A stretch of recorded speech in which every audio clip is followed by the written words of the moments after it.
বাংলা সাহিত্যের আকাশের ধ্রুবতারা জাতীয় কবি কাজী নজরুল ইসলামের ১২৫তম জন্মজয়ন্তী আজ।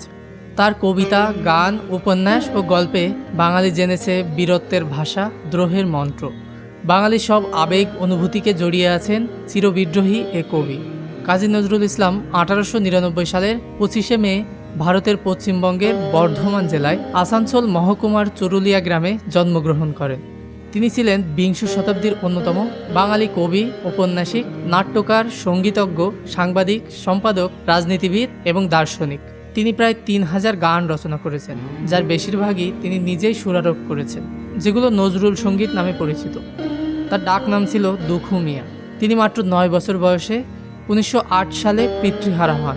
এ সময় তিনি গ্রামের মসজিদে মুয়াজ্জিন ছিলেন। অল্প বয়স থেকেই তিনি সঙ্গীত রচনা শুরু করেন। ১৯১৭ সালের শেষ ভাগ থেকে ১৯২০ সাল পর্যন্ত কর্মজীবনের মধ্যে তিনি ৪৯ বেঙ্গল রেজিমেন্টের সাধারণ সৈনিক কর্পোরাল থেকে কোয়ার্টার মাস্টার হাবিলদারের পদে উত্তীর্ণ হয়েছিলেন। যুদ্ধ শেষে কলকাতায় এসে তিনি সাহিত্য ও সাংবাদিকতা জীবনের মূল কাজগুলো শুরু করেন।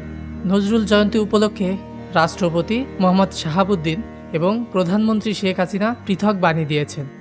রাষ্ট্রপতি মোহাম্মদ শাহাবুদ্দিন তার বাণীতে বলেন, ব্রিটিশ বিরোধী আন্দোলন, ৬৯-এর গণ অভ্যুত্থান এবং মহান মুক্তিযোদ্ধা সহ বাঙালির প্রতিটি আন্দোলন সংগ্রামে অনুপ্রেরণা জুগিয়েছে নজরুলের কবিতা ও গান।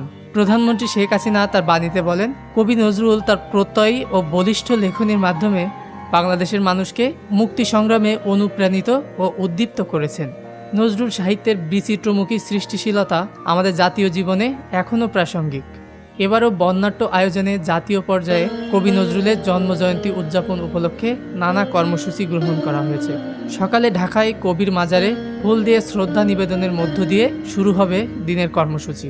এরপর দিনভর চলবে আলোচনা, স্মৃতিচারণ ও উৎসব অনুষ্ঠান।